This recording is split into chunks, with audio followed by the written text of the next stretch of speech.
113 ترجمه وره د مقدس کلام ټول خبري واضحه کړې دي. وکاش افسوس چې په پاکستان او بیا په سعودي عرب او په ټول اسلامي نړۍ کې په دې قران مقدس دا آئین جوړ شي د اسلامي وطنونو، دا قانون جوړ شي د اسلامي وطنونو.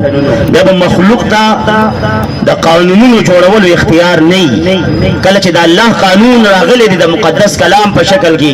د قران مجید د 13 سپارو په شکل کې، بیا کم کوجا ته اختیار دی چې دې موږ نور نوی نوی قانونونه جوړي. خو الله پاک دې موږ تاسو ته د کفر د جمهوریت نه نجات نصیب کړي. امين وایي. کفر مې وتا سي نه دی ویلي، په دې باندې پسونو دلایل دي. او غرض اخوانزم رب کائنات فرمایي په دې آیت کریمه کې، دا آیت کریمه دې ډالې شي تمام امت مسلمه ته او تمام امت مسلمه د دې سکم شپېتو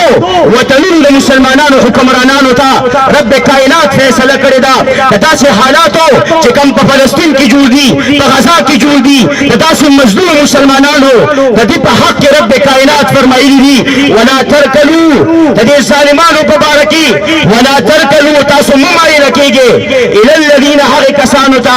ظلمو چې ظلم یې کړی، ظالمانو ته مه مایله کېږئ. څه مطلب مه مایله کېږئ؟ محبت ورسره مه کوئ ظالمانو سره، د مینې او د محبت گفتگو خبرې ورسره مه کوئ. امام غزالی رحمت الله علیه لیکي وي سر ورته مه خوځوه، د ظالم ها سره ها مه ملاوه، ظالم له د مینې محبت لاس مه ورکوه، د ظالم په ظلم باندې خوشحالېږه مه. دا ټول تفسیرونه مفسرین کرامو د ولا ترکنو د لاندې لیکلي دي چې دې کې یو کار هم مه کوه، میلان مه کوه ظالمانو ته.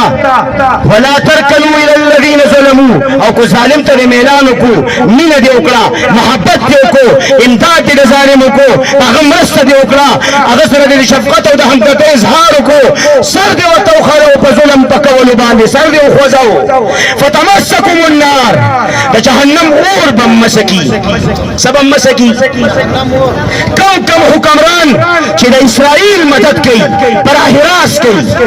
یا پیش شا پټ کوي،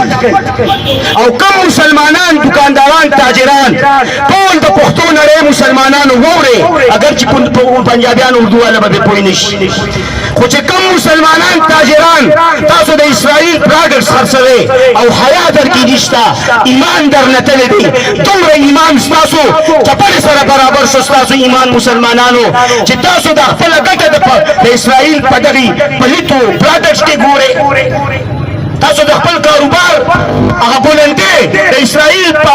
سامانو په پراډکټس خرڅولو کې ګورئ. حیا او شرم دله پکار دی. دا یاد وساتئ دغه خلک هم پکې ملګرتیا کوونکي دي. په دې باندې به په دلیل کې درته خبره یو دوه قول ذکر کوم د امامانو. خو لهذا الله پاک فرمایي چې ظالمانو ته څه مه کوئ، مایله کېږئ مه، مینه مه کوئ، هغې سره تعاون مه کوئ، د هغې خبرو سره سر مه خوځوئ، ها سره ها مه ملاوئ. فتمسکم النار، اور به مسکي، جهنم اور ته بځې د ظالمانو په ملګرتیا کې راغلی. او امام مکحول دمشقي امام سفیان ثوری رحمت الله علیه نه یو کس راغی درځي وي زه د ظالم بادشاه کپړې ګنډم، آیا زه د ده په ملګرو کې شمار یم؟ دې خبرې ته غوږ کېږدئ. امام ذهبي کتاب الکبایر کې دا خبره ذکر کړې ده. امام سفیان ثوری رحمت الله علیه چې ځان له مجتهد فی المذهب دی، ځان له د مذهب امام دی، هغه مبارک ورته فرمایي ته خو عین ظالم یې. درځي ته څه وایي؟ دا پیپسي خرڅوونکو، کوک خرڅوونکو، لیس خرڅوونکو، پیپسي او مکډونل اغوستونکو خرڅوونکو ټول دا خبره واورئ. درځي ته څه وایي؟ امام سفیان ثوری رحمت الله علیه چې ته خو عین ظالم یې چې ته ونه کپړې ګنډې ظالم بادشاه له. د ظالم ملګرتیا کوونکي هغه کسان دي چې څوک په تا ستن او تار خرڅوي، چې د ظالم بادشاه دپاره څوک ستن او تار کپړو له خرڅوي، نو هغه د ظالمانو ملګری، د ظالم بادشاه ملګری دی. نو ولې د اسرائیل پراډکټس خرڅوونکي، د اسرائیل سره ها کې ها ملاوونکي، د اسرائیل سره ښکاره یا پټ تعاون کوونکي، دا ولې په دې کې لاندې رانغلل؟ لهذا دا ټول د ظالمانو ملګرتیا کوي. تاسو لا درخواست کوو په دې وساطت سره چې د اسرائیل چې څومره مصنوعات دي باقاعده کمپین شوروم دی، خپله حصه پکې واچوئ او دلته دا عهد را سره وکړئ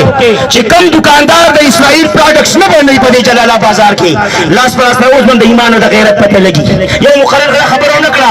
چې کوم دکاندار پروډکټ ساتي او موږ تاسو دا په دکان کې د اسرائیل پروډکټس ولیدل نو هغه دکان نه سودا نه کوو لاست کې هغه دکان نه سودا نه کوو ان شاء الله دا قیمت دا واده شو دا څنګه کته کې او عزتمند مسلمانانو دا مو چې په دې سکیږي موږ خپل حاضرینو له بوله د رب ذوالجلال په در کې چې هغه بهترین آسماني وجودي د چا د خوشالولو لپاره نه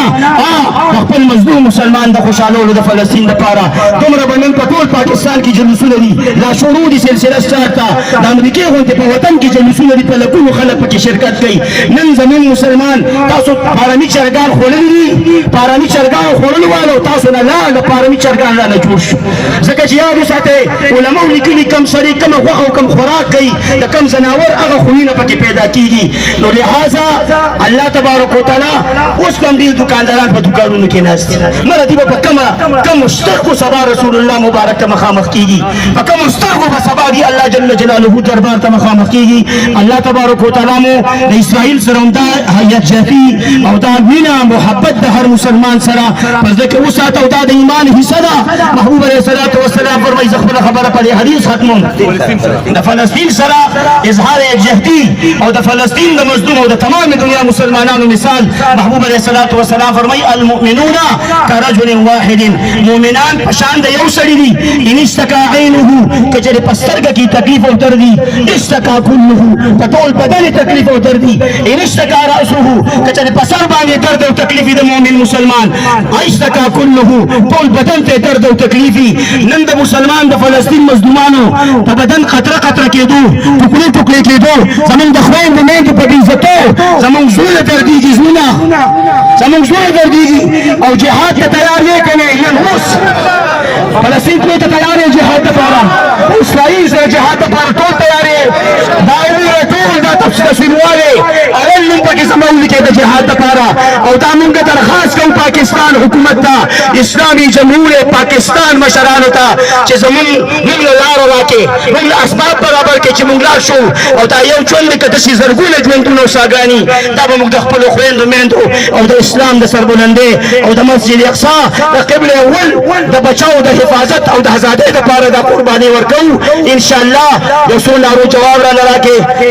زبویم لبیک لبیک تاسو بتون وای یا اقصا دوزه لبوای لبیک تاسو یا اقصا وای دا به سبیلنا ویم طریقنا تاسو به الجهاد وای خو داسې به نه وای په مړ زړه لاسونه به ورسره چوتوي او داسې اواز به وباسئ چې دا ټوله فضا کم ځای ته دا بلډینګونه او دا روډ او دا تارونه اوستنې هر څه د قیامت پر ورځ په مونږ ګواهي ورکړي چې دې مسلمانانو د جلالات په بازار کې دا چغې واړوي چې لبیک یا اقصا مونږ حاضر یو یا اقصا هغه اقصا سبحان الذي اسرى بعبده ليلا من المسجد الحرام الى المسجد الاقصى هغه اقصا د پاره مونږ جانونه او مالونه هر څه حاضر دي لبیک